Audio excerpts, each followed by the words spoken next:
Sugeng rawuh, sugeng mirsakaken, lan sugeng midhangetaken. Baiklah, kali ini saya akan bercerita tentang seorang yang gila akan mancing. Bicara soal mancing, pasti dari komunitas mancing tak heran apabila mereka memburu spot untuk mancing yang banyak ikannya. Nah, pada kali ini saya akan menceritakan kisah seorang pemancing yang benar-benar gila akan memburu spot mancing.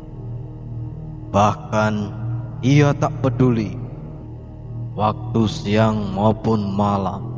Jika mendengar kabar atau mendapatkan spot mancing yang bagus dan banyak ikannya, langsung ia kunjungi. Sore itu, ia mendapatkan kabar dari seorang teman bahwa di tengah area persawahan ada kolam yang dikerumuni oleh pohon-pohon rindang.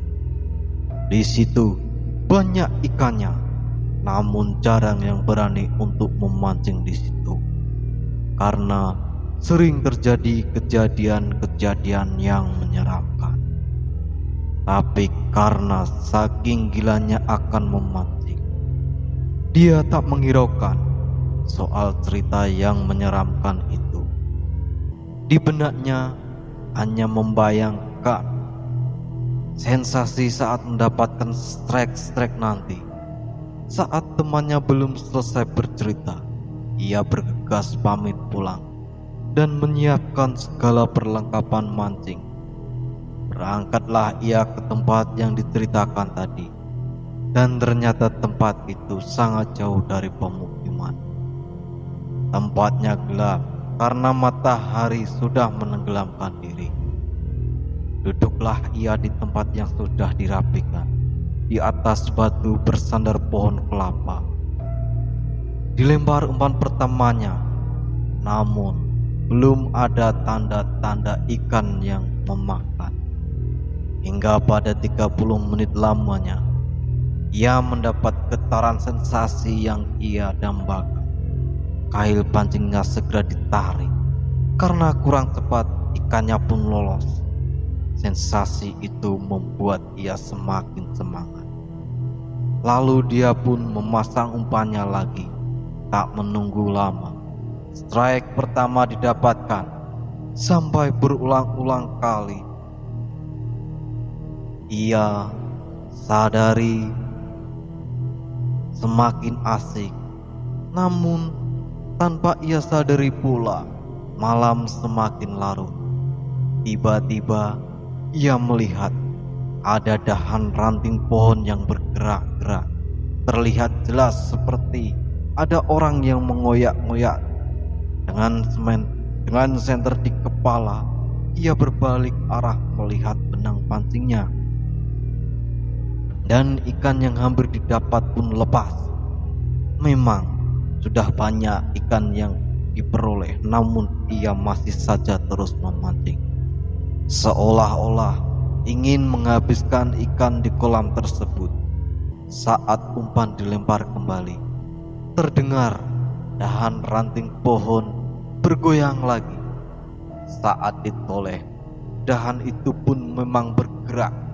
Tiba-tiba angin kencang dan datang seketika.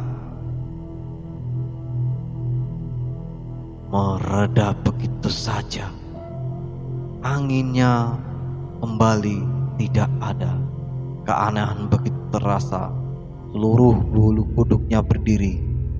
Tiba-tiba saya terdengar suara wanita yang tertawa lirih.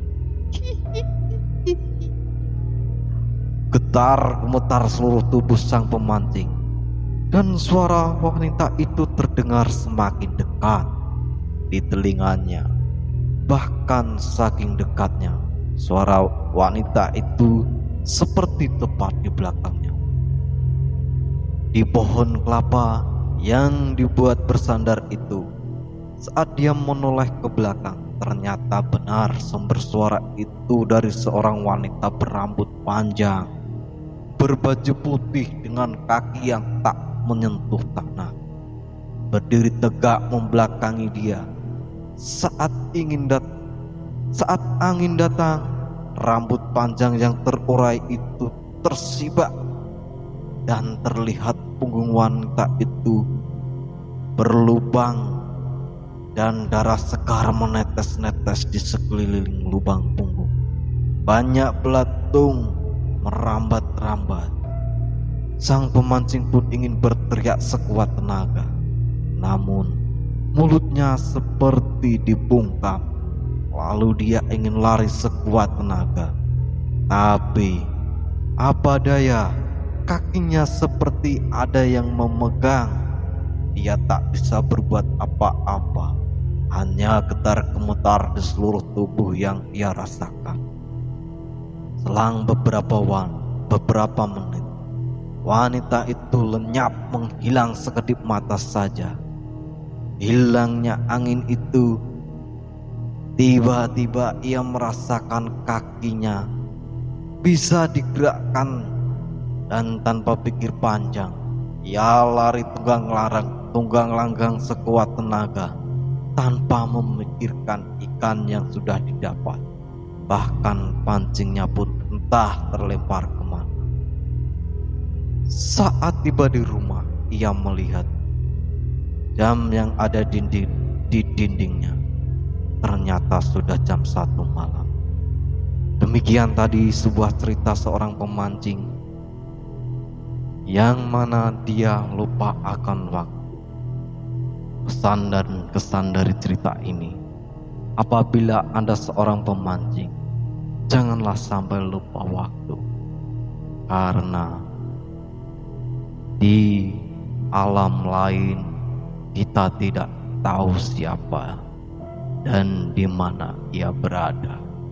Sekian dan terima kasih.